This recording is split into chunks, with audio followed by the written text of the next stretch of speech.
shout out to all my students in the spiritual ecology course. Thank you for everybody who has joined so far. We're already up to 10 people in the course who've signed up for the course. People have been submitting journals. And once again, this is a free course, and you can join by clicking the link in the description below, and you can get more details there, or in the introduction video, which is also on the YouTube channel. So today we are covering chapter 3, Wood and Stone, in Becoming Animal by David Abram. And, you know, this chapter is so cool that I actually made a typo on the first slide, and I called it rock, because really the peak of this chapter for me is when Abrams I think does a great job of showing that rocks aren't just inert matter, but animate beings. So I just said rock. And the chapter starts with David taking his daughter out, or they're outside and listening to coyotes, and it brings up this conversation of awareness.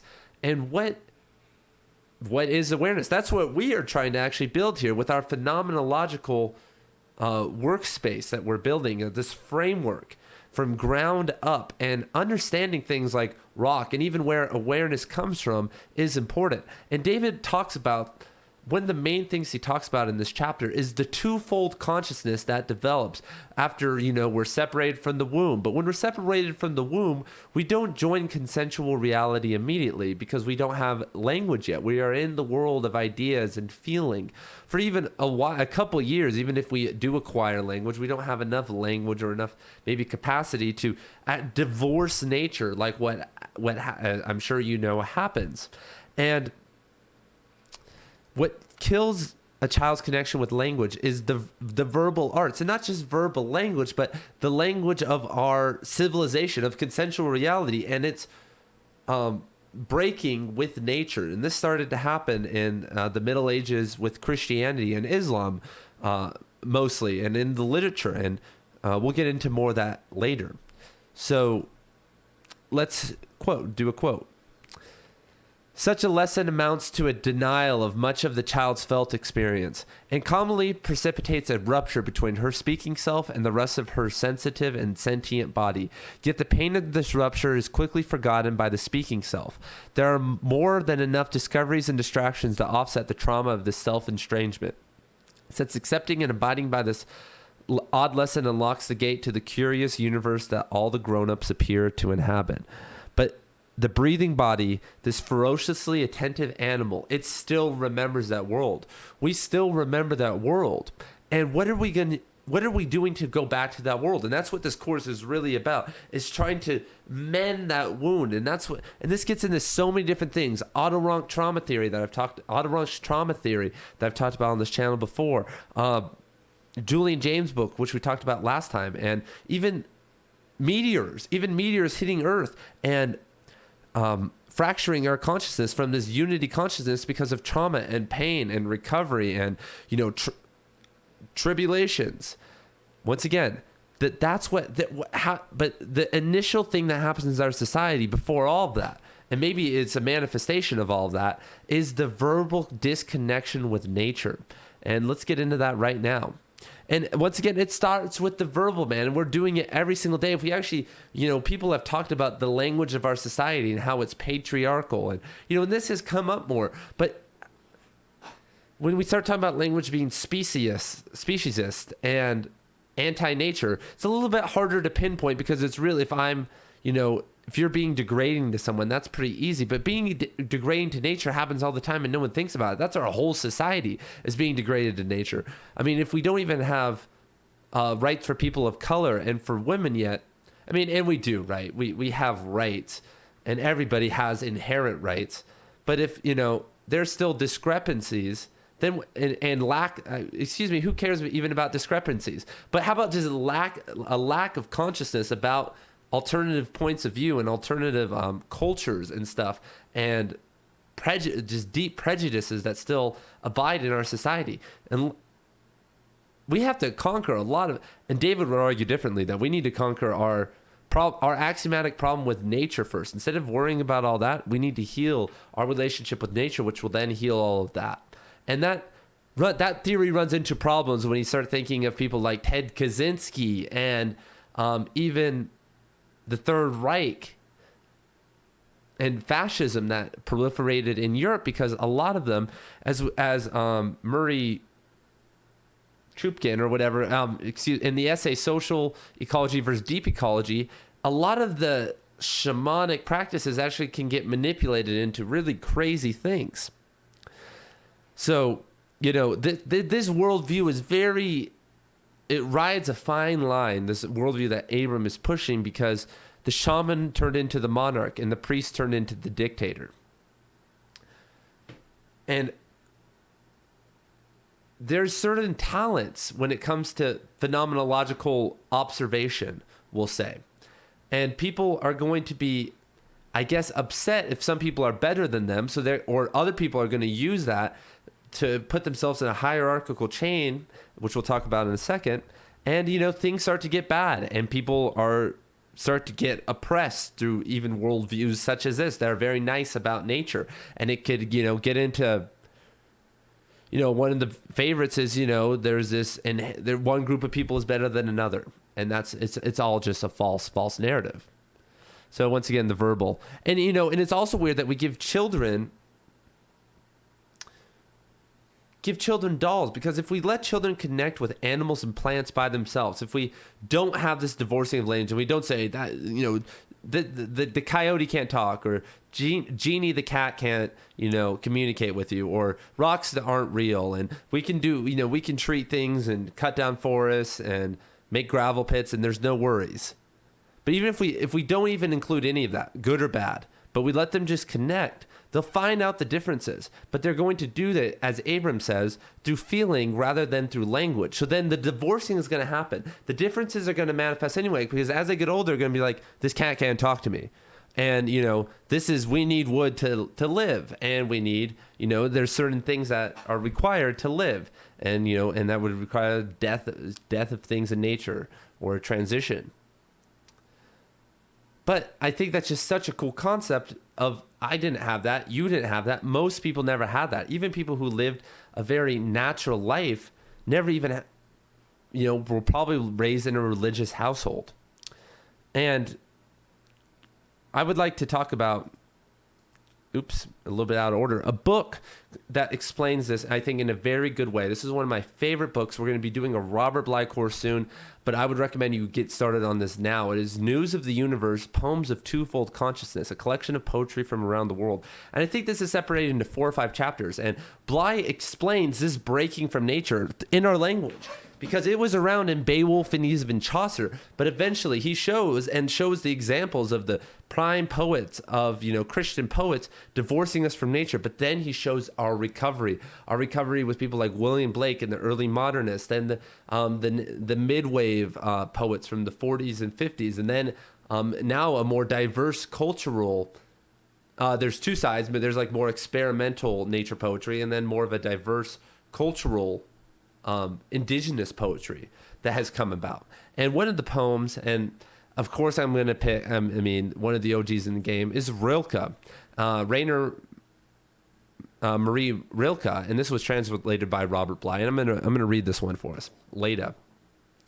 When the god, needling something, decided to become a swan, he was astounded how lovely the bird was. He was dizzy as he disappeared into the swan, but his deceiving soon pulled him into the doing, before he had a chance to test all the new feelings inside the being. And the woman, open to him, recognized the one soon to be in the swan, and she knew what he asked for was something which, confused in her defending, she could no longer keep from him. He pressed closer and pushed, and he pressed closer, and pushing his neck through her less and less firm hand, let the god loosen to the heavenly woman. Then for the first time he found his feathers marvelous, and lying in her soft place he became a swan. And lying in her soft place he became a swan. Can't even, begin to tell you how beautiful of a poem that is. And we're going to be doing a Rilke course eventually too. But, think on that, everybody. If you want to journal about this, you can even journal about this, because, I'll love to read a little bit of Rilke. Anything to, read about Rilke, I'll do. But we are a part of nature. No matter how far we get with AI and with anything, we are not going to separate. And Abram says, quote, "It seems unlikely that our ancestral lineages could have survived the animistic sensibility were if the animistic sensibility were purely an illusion. If this experience of the sensible surroundings as sensitive and even sentient were a calo-fantasy, utterly at odds with the actual character of those surroundings." We if we didn't have this connection, if we didn't understand the world as being animate and being alive and being able to create a co-creative experience with nature, would we have made it through the dark forest? Would the human animal really have evolved? And I would say no. And if you agree, then that part of us is actually a part of our lineage, just as much as languages or poetry or music, love, sex, food, friends, loving nature. That connection with nature and trusting nature, a playful, loving, trusting connection with nature has always been a part of us. And being able to regain that, it's going to be regaining something that has been lost to us in this world, in these houses. And once again, like David said, Marcus Aurelius, you can tap into, but this is what Marcus Aurelius said, you don't need to go to the beach. You can tap into it all in your own mind. And that's, that's true. And that's more of an Eastern line of thinking. And, what really the problem is that David calls it the great chain of being, the great hierarchical ladder that we start to put ourselves in. When we say, the forest in these trees, they're pretty deep. And us humans are at the top, and then maybe like dogs, then cats and cows, and, animals like that. Probably monkeys probably goes humans, primates, and then probably the dogs, whatever order you put it in. But in these dark forests, we didn't forget about something. We didn't forget about the stone, everybody, not the rock. The stone. And what is the stone? To us, a lot of people laugh at this. I've heard I've been I have been in probably in less than 15 crystal shops. But in a couple times that I've been in crystal shops, someone drags their boyfriend, their husband, their son. And it's always a guy. And they're always saying, "This doesn't do anything. Why are you doing this?" It doesn't matter if it does something. It's about acknowledging and understanding the animate nature of the mineral kingdom and developing a relationship with the mineral kingdom. I don't know if one of these crystals in this room that I can't find right now has any type of effect on me, but I do know that it's from the earth and it does have a place and a consciousness at some level. And that's what David starts to argue here. And this is where we get into the proving rocks sentient. Is the debate between matter and it's not even, it is a debate, if matter is animate or if it is inert.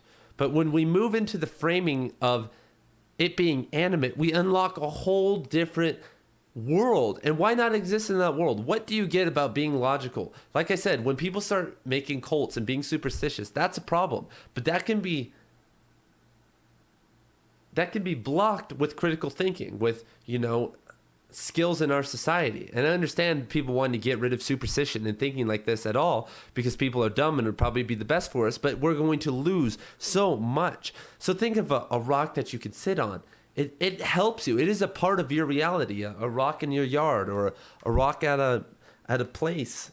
Like I'm thinking of a rock right now at the desert, Sekhmet Desert Temple that I really like to sit on and read on. I've done it multiple times in my life. That is a place and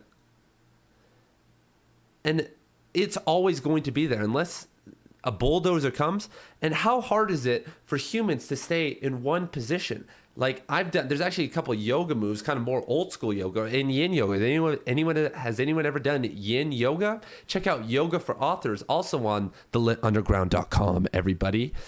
But yin yoga is one of my favorite types, but it is freaking hard to hold a position for 5 minutes. Doing, a stretch, you start to see and talk to the demons after a couple minutes in your head. You start thinking of memories and thoughts that you haven't thought in 10, 12 years. You're like, did I really do that? Like, oh my God, it's good. This just exists in the recesses of my own mind. Like,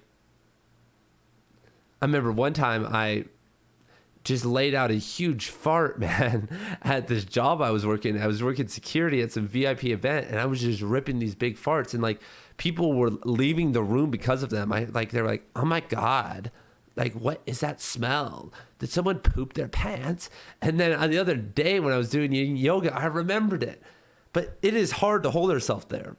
And looking at these rocks as just being dead and not having this fortitude, this steadfastness that is so much deeper than what humans can even understand or experience, locks you off to a whole different world. And it's a world that can even start to get magical, spiritual. And it can blow your mind, because this can be actually tested. For instance, I sometimes meditate with two quartz wands, and they're like big quartz points. And I have one in my left hand that's pointing up, and then my right hand pointing down. And that's to because the theory is that energy moves up the left side of the body and down the right side of the body. And a crystal then filters that energy and energizes it and enhances the process.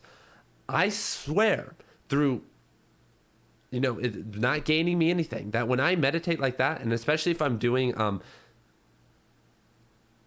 chakra meditation where I'm visualizing certain images, it gives me a 10 to 20% boost.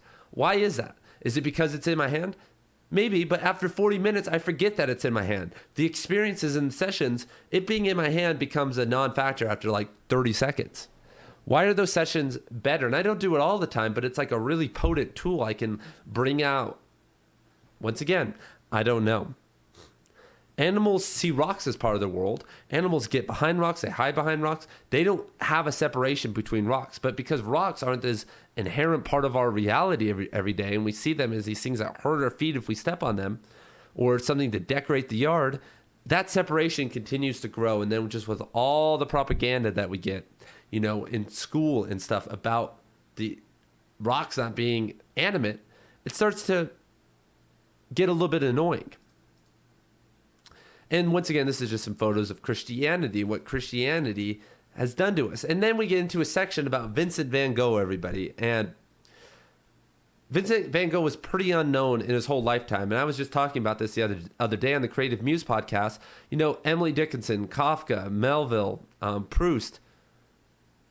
As an author or a person, all you have to do is keep working. It doesn't matter if people know. It doesn't matter if what happens. But if you follow your divine purpose as an artist, and by divine, for all the logical people out there, I mean your unique path that has been meditated on out in nature and doesn't have the ego involvement, something that is larger than at least your conscious mind, the ego mind, a little bit, at least a layer deeper than that, if not to infinity.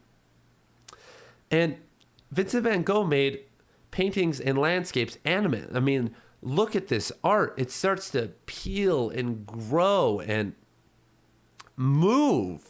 Starts to move. And as Abram says, when you go to a Vincent Van Gogh exhibit and you leave, and I've seen the Philadelphia Museum of Art and the Getty and the Met, museums that I've been to, I've seen his paintings, and it's true, and I don't know if it's the other, but I'm sure if you went to one of his exhibits, when you leave an art museum, your head is spinning and you see the world in a different way. It's kind of very psychedelic in that way. But Vincent Van Gogh really pushed the limit on that, and people didn't understand. He died broke and unknown because people didn't understand. But people needed small glitches in the matrix to help their minds get the idea. Just like certain changes have to come slow. I'm sure you guys know that. But stuff like this with certain movements like modernism and postmodernism, if we look in the writing world, even in the ecology world, moving from deep ecology to social ecology, now to spiritual ecology, which I'm trying to, blow up to the level of social ecology. It has to happen slow for the people to wake up. But as people start reading books and start to see it, and then people start copying it and then even surpassing it, then Vincent Van Gogh just seems normal. But it's pretty profound stuff that people didn't have that idea of the world through art for at least for a while, for a while, they didn't have that idea. But when you look at cave paintings, it actually seems more animate. Like they have this animate connection with the earth, or the Chinese wilderness paintings. There is that like kind of liminal space existing. So, and the last thing he talks about as the big whopping argument for rocks being animal is seeing a cliff. I've seen cliffs or a waterfall in Yosemite or in Waimea Canyon in Kauai, and I had oh my God, man, like coming around a corner and seeing a certain view, it pushes you back. You literally, what is that, everybody? And it still happens to us. And Abram argues that is a real emotion. It affects us in real space and time. That is something animate that is happening. Even though that it is there, it is making us do something. That is a pretty cool argument. He kind of calls out the people. And that's it for today, everybody. We're just going to be trying to keep the pace and not trying to, I'm sure I'm going to hit an hour, episode at some point, but that's not going to be today. And let's do the journal. Excuse me. Write 100 to 200 words about the chapter. If you were stuck, pick a passage from the text and write about that. You can also write about the Rilke poem, or if you want, write a bit about your fractured relationship with nature and your personal process of regaining it. What you've been doing up to this course, what you want to do, what your goals are. And that's something you can explore here too, because this is about personal development. We could keep this academic, or we could kind of keep this a little more fun for you guys. So that is all. This is Ian, aka the Lit Professor, dropping out. Peace.